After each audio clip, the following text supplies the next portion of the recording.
يعني الجمهور الوداد يساند فريق الوداد. هذا هو الجمهور، لان كرة القدم هي ارقام، هي نتيجه تعادل وفوز وهزيمه، وهي كذلك سلوك حضاري، وهي مجموعه ديال الاشياء اللي كتعطي جماليه خاصه. بورجي كيبحث على ضربه جزاء. جورجا كوسو توترت الاعصاب نسبيا. جورجا كوسو مع الزروالي مشى دابا بدون يطلق ايضا. يعني المباراه مشات في بروح رياضيه كبيره منذ البدايه. النرفزه بهذا الشكل يلزمها ما تكونش. فوزي اتجاه فرح وتماس من جديد لفائده فريق الوداد.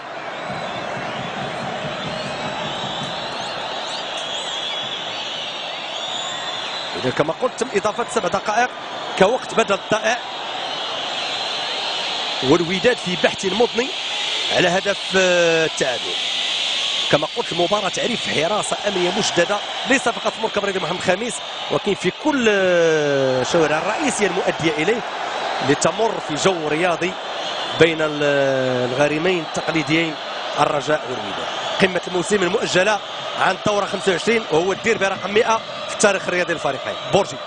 بورجي ماذا سيفعل؟ محاط ب4 3 لاعبين. الكلمة للدولي. جويعة لويسي، ماذا سيفعل لويسي؟ يسدير فرصة، هدف، جول، هدف الموسم وهدف قاتل، هدف من الروعة بمكان. كما قلت إلا مشى الوداد سجل هدف غيلتهب المركب الرياضي محمد الخامس بعد التربيطة. مباراة العمر، هدف العمر لن ينساه طويلا انصار فريق الوداد.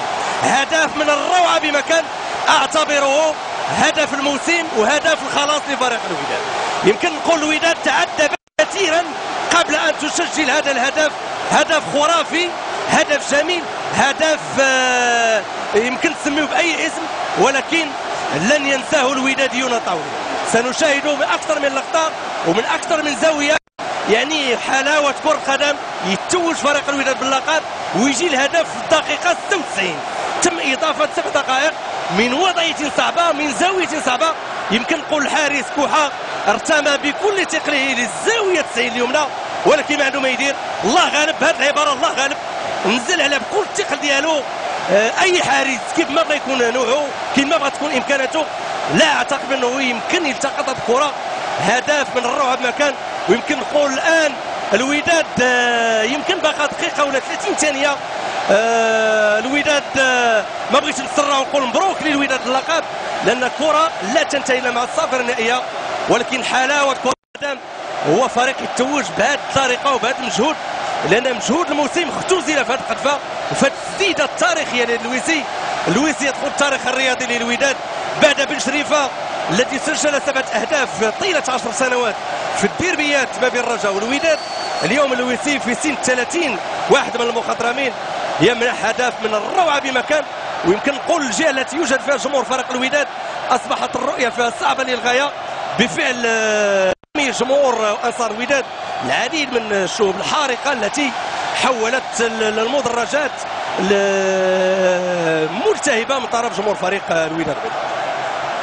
توترت الاعصاب نسبيا، ولكن نتمنى صادق تمشي المباراه بهذه الوتيره، لانه الان شنآن وصعب جدا معرفه ما يحصل. الصوره امامكم غايه في الضبابيه، لان كما قلت الشوب الحارقه التي رمى بها الجمهور حجبت الرؤيه في اكثر من زاويه. وهذا المكتب مسير لفريق الوداد المنجراج الفشتاني والعديد من رؤساء فريق الوداد سابقا.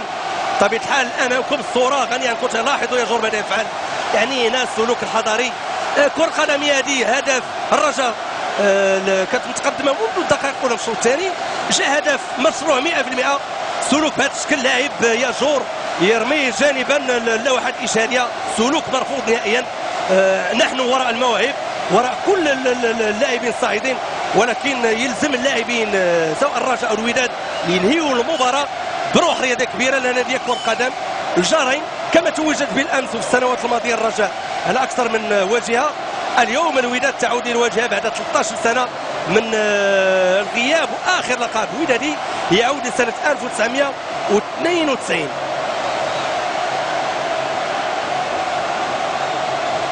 اذا توترت الاعصاب والحكم القزاز امام كونسوا. كل الشرائح المجتمع تتابع المباراه، كل الاعمار، يمكن نقول الان 35,000 متفرج ودادي في منتصف ملعب حولوا المدرجات. الحماس كبير في الوقت اللي اللاعب سقاط يغادر رقعة الملعب بعد اشهار الحكم القزاز لورقه حمراء وطرد محسن ياجور. يعني يمكن نقول طرد مجاني هنا. يمكن نقول بهذه العباره سذاجه بعض اللاعبين. محسن ياجور دخل ليمد يد العون للاعبين به بحركه يمكن نقول لا رياضيه صراحه، باش لاعب يجي ويرمي باللوحه الاشاريه جانبا. ما بغات تكون نرفزه ولا التوتر مع اللاعب فريق الخاص، ولكن هذا السلوك مرفوض نهائيا في ميادين كره القدم. اذا اخر فترات هذه المباراه سكون كبير في نصف ملعب جمهور فريق الرجاء، والهستيريا تاعهم مدرجات مركب الرياضي محمد الخامس بمدينه الربيع. يعني الان بدات الاحتفالات كما قلت. اليوم اذا ما انتهت المباراه بالتعادل يكون فريق الوداد اضاف لقبا جديدا لسجله الرياضي الحافل بالالقاب، عشرة القاب بالتدقيق منذ سنه 1956 حتى الان. هذا اللقب رقم 11 وخزانه مليئه. الحكام خزانه الرجاء والوداد مليئه بالالقاب، وتتحدث عن عراقات هاتين المدرستين الكبيرتين. بن شريفه وكل طاقم احتياطي ينتهي او يتريث للاعلان على نهايه المباراه. الحكم يتوجه لينظر لاعب فلاح. يعني اجمل ما في المباراه اليوم صراحه. صحيح المباراه كانت لا باس بالناحيه الفنيه، فيها فرص عديده، ولكن حلاوه هذه المباراه هو هذا الهدف الجل اللويسي، وبه باش غادي يتوج فريق الوداد اذا ما انتهت المباراه يتوج كبطل للموسم الحالي. طلحه نهايه المباراه وتعادل بين الجارين الرجاء والوداد. هدف لمثله سجل للرجاء عبد اللطيف جريدون ضربه جزاء منذ الدقائق الاولى بدايه الشوط الثاني، وفي الوقت بعد الضعيف بالضبط في الدقيقه 96 اللويسي بقذيفه تخترق شباك كوحه يعيد قراءه المباراه من جديد وتنتهي بتعادل اعتبره منصفا منطقيا. هنيئا للرجاء على تقديم هذه المباراه في مستوى سمعته، هنيئا للوداد بهذا التاهل التاريخي، بهذا الفوز التاريخي اللقب الذي غاب عن خزانه الفريق لمده 13 سنه. يمكن نقول بان لاعبو فريق الوداد تعذبوا كثيرا قبل ان يفوز بهذا اللقب على بعد 3 دورات.